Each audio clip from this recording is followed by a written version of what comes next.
তোমার কেন তুমি গরু এনেছো এখানে সেটা বলো। কোরবানি বন্ধের আইন চালু করতে গিয়ে পশ্চিমবঙ্গের নতুন মুখ্যমন্ত্রী শুভেন্দু অধিকারী এবার জেলের হাওয়া খেতে যাচ্ছেন।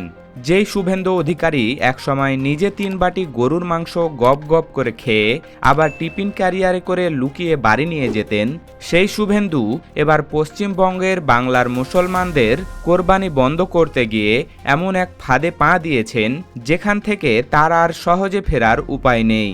এক কথায় বলতে গেলে আম তো গেলই, সাথে ছালাটাও হারাতে বসেছেন তিনি। বাঘিনী মমতা বন্দ্যোপাধ্যায় আর তৃণমূলের ফায়ার ব্র্যান্ড নেত্রী মহুয়া মৈত্রীর এক যৌথ মাস্টার স্ট্রোকে এখন আক্ষরিক অর্থেই জেলের টিকিট কাটার অপেক্ষায় মোদির ছোটদা শুভেন্দু। কিন্তু কিভাবে কি এমন ঘটে গেল এই গত কয়েকদিনে? কি সেই আইনি প্যাঁচ যা রাতারাতি নবান্নের মসনদ কাঁপিয়ে দিল? জানতে হলে ভিডিও শেষ পর্যন্ত আমাদের সাথেই থাকুন।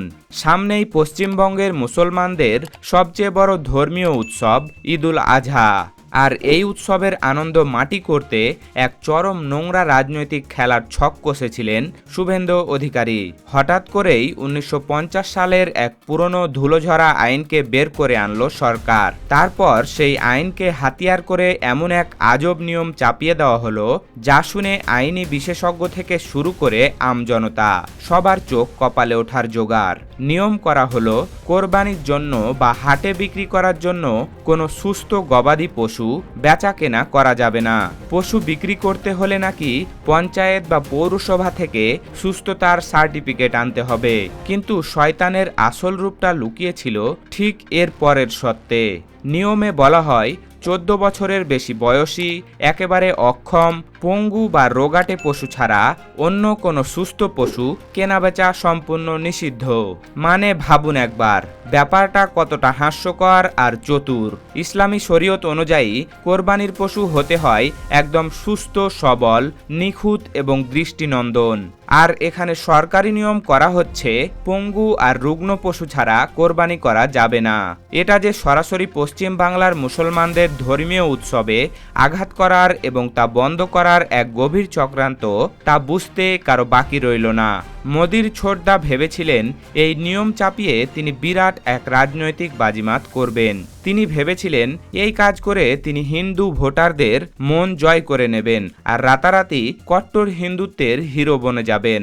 কিন্তু কথাই বলে না, অতি চালাকের গলায় দড়ি, এখানেই ঠিক তাই হলো।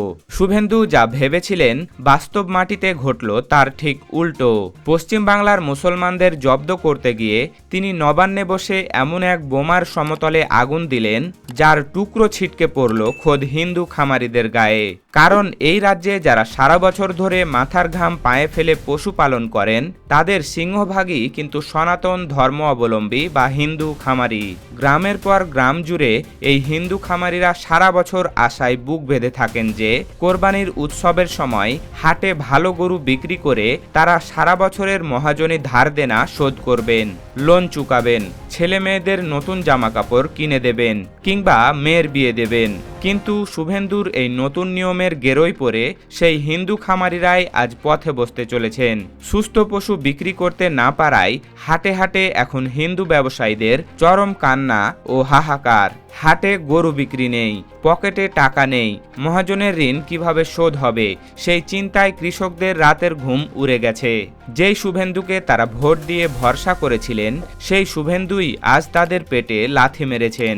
এই চরম বোকামির কারণে গ্রাম বাংলার গ্রামীণ অর্থনীতি এখন পুরোপুরি খাদের কিনারায় এসে দাঁড়িয়েছে।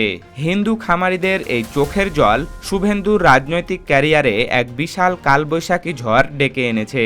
কিন্তু বাংলার মানুষ তো আর বোকা নয়, তারা খুব ভালো করেই জানে এর পেছনের আসল কলকাঠিটা কোত্থেকে নাড়া হচ্ছে। দিল্লির মসনদ আর নাগপুরের কর্তাদের খুশি করতেই মোদির ছোটদা এই বিশাল আত্মঘাতী চাল চেলেছিলেন।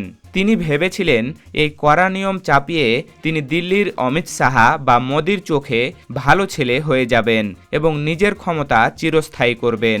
কিন্তু সেই ভালো ছেলে সাজতে গিয়ে যে নিজের রাজ্যের কোটি কোটি মানুষের রুটি রুজি ধ্বংস করে ফেললেন সেটা তিনি তিনি ঘুণাক্ষরেও ভাবতে পারেননি। বাংলার গ্রামগঞ্জের হাটগুলোতে এখন শুধুই হতাশার সুর। কোরবানির হাটে যেখানে আগে তিল ধারণের জায়গা থাকতো না, সেখানে আজ খা খা করছে শ্মশানের নীরবতা। হিন্দু ব্যবসায়ীরা যারা সারা বছর হাড় ভাঙা খাটুনি খেটে গরু বড় করেছেন, তারা এখন কোনো ক্রেতা পাচ্ছেন না, কারণ সুস্থ গরু কেনার তো কোনো উপায় আইনিভাবে রাখা হয়নি। আর পঙ্গু রোগা গরু কোনো মুসলিম উৎসবের জন্য কিনবে না। এই সহজ হিসাবটা বোঝার মতো বুদ্ধিও কি শুভেন্দু অধিকারীর ছিল না? নাকি সব জেনে বুঝেও তিনি সস্তা মেরুকরণের জন্য এই চরম ক্ষতিটা করলেন? এই প্রশ্নটাই এখন হাটে ঘাটে মাঠে ময়দানে ঘুরপাক খাচ্ছে। রামবাবু বা শ্যামবাবুদের মতো লাখ লাখ হিন্দু খামারি যারা কোরবানির সময় পশু বেচে সংসার চালান, তাদের মুখের হাসি আজ পুরোপুরি উধাও। গ্রামীণ অর্থনীতিতে যে ধস তিনি নামিয়েছেন, তার ফল তাকে সুদে আসলে চোকাতে হবে। আর ঠিক এই চরম সংকটের জায়গাতেই নিজের রাজনৈতিক কারিশমা দেখালেন বাঘিনী মমতা বন্দ্যোপাধ্যায়। তিনি খুব দ্রুতই বুঝে গিয়েছিলেন যে এই চক্রান্তের শিকড় অনেক গভীরে এবং এর উদ্দেশ্য রাজ্যের সাম্প্রদায়িক সম্প্রীতি নষ্ট করা। নিজের রাজ্যে বসে সাধারণ মানুষের পেটে লাথি মারার এই চক্রান্ত তিনি এক মুহূর্তের জন্য মেনে নেননি। তার কড়া ধমক আর রাজনৈতিক নির্দেশনায় পুরো খেলা এক নিমিষেই ঘুরে যায়। রাজ্যের সম্প্রীতি আর গ্রামীণ মানুষদের বাঁচাতে আসরে নামেন তৃণমূলের ফায়ার ব্র্যান্ড নেত্রী মহুয়া মৈত্র। তিনি এক মুহূর্ত দেরি না করে সোজা কলকাতা হাইকোর্ট গিয়ে শুভেন্দু সরকারের এই আজগুবি ফতোয়ার বিরুদ্ধে এক কড়া জনস্বার্থ মামলা ঠুকে দেন। এই মামলায় ছিল মূলত শুভেন্দু অধিকারীর অহংকারের কফিনে শেষ পেরেক। আদালতের কাঠগড়ায় দাঁড়িয়ে মহুয়া মৈত্রী এমন এক আইনি মাস্টার স্ট্রোক খেললেন, যা দেখে গোটা বিজেপি সরকার কেঁপে উঠল। তিনি মহামান্য বিচারকদের সামনে নথিপত্র তুলে ধরে একেবারে জলের মতো পরিষ্কার করে দেন যে এই নিয়ম শুধু পশ্চিম বাংলার মুসলমানদের ধর্মীয় অনুভূতির ওপর আঘাত নয়, বরং গোটা রাজ্যের লাখ লাখ হিন্দু খামারিকে ভাতে মারার এক নোংরা চক্রান্ত। আর এই আজব নিয়ম চালু করে শুভেন্দু আসলে হিন্দু ও মুসলমানের মধ্যে এক বিশাল দাঙ্গা বাঁধানোর উস্কানি দিচ্ছেন। মহুয়ার এই কড়া ও অকট্ট যুক্তির সামনে শুভেন্দুর সরকারি উকিলরা একেবারে ঘোল খেয়ে যান। তারা কোনো সঠিক আইনি জবাব দিতে না পেরে এজেলাসে রীতিমতো ঘামতে শুরু করেন। মহুয়া মৈত্রের এই সারাশি আক্রমণের পর এখন বাংলার রাজনৈতিক মহলে সবার মুখে একটাই কথা, মোদির ছোটদার কপালে কি এবার সত্যি জেলের ভাত জুটতে চলেছে? কোর্টের খবর অনুযায়ী এই মামলা এখন চরম রোমাঞ্চকর জায়গায় এসে দাঁড়িয়েছে। কলকাতা হাইকোর্ট থেকে রাজ্য সরকারকে এই নিয়মের যৌক্তিকতা নিয়ে জবাবদিহি করার জন্য কড়া চিঠি পাঠানো হয়েছে। কিন্তু এই চিঠির জবাব দেওয়ার কোনো নৈতিক ও আইনি সাহস শুভেন্দু সরকারের নেই, কারণ তারা খুব ভালো করেই জানে যে জবাব দিতে গেলেই তাদের আসল থলের বিড়াল বেরিয়ে পড়বে এবং প্রমাণিত হবে যে এটি সির্ফ একটি সম্প্রদায়কে টার্গেট করে তৈরি করা হয়েছিল। পরিস্থিতি যেদিকে এগোচ্ছে তাতে শুভেন্দুর জেলের হাওয়া খাওয়া এখন শুধু সময়ের অপেক্ষা। ফুরফুরা শরীফের পীরজাদা থেকে শুরু করে হুমায়ুন কবির কিংবা নওশাদ সিদ্দিকীর মতো ফায়ার ব্র্যান্ড নেতারাও এই অন্যায়ের বিরুদ্ধে এক পথে রাজসুরে আওয়াজ তুলেছেন।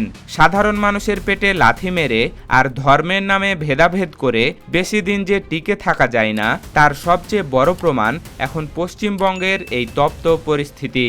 সাধারণ মানুষ থেকে শুরু করে বড় বড় আইনজ্ঞ সবাই বলছেন, ক্ষমতার দম্ভে যারা ধরাকে সরা জ্ঞান করেন তাদের পতন ঠিক এমনই হয়। প্রিয় দর্শক, পশ্চিমবঙ্গের এই উত্তাল রাজনৈতিক পরিস্থিতি, মহুয়া নেত্রীর আইনি মাস্টার স্ট্রোক এবং শুভেন্দু অধিকারীর এই শোচনীয় অবস্থানকে আপনি কিভাবে দেখছেন?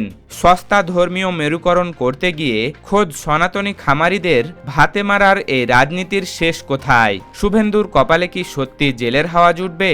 আপনার মূল্যবান মতামত আমাদের কমেন্ট বক্সে লিখে জানান। এমনই রুদ্ধশ্বাস ও সত্য বিশ্লেষণ সবার আগে পেতে আমাদের চ্যানেলটি সাবস্ক্রাইব করে বেল আইকনটি চেপে রাখুন। ধন্যবাদ।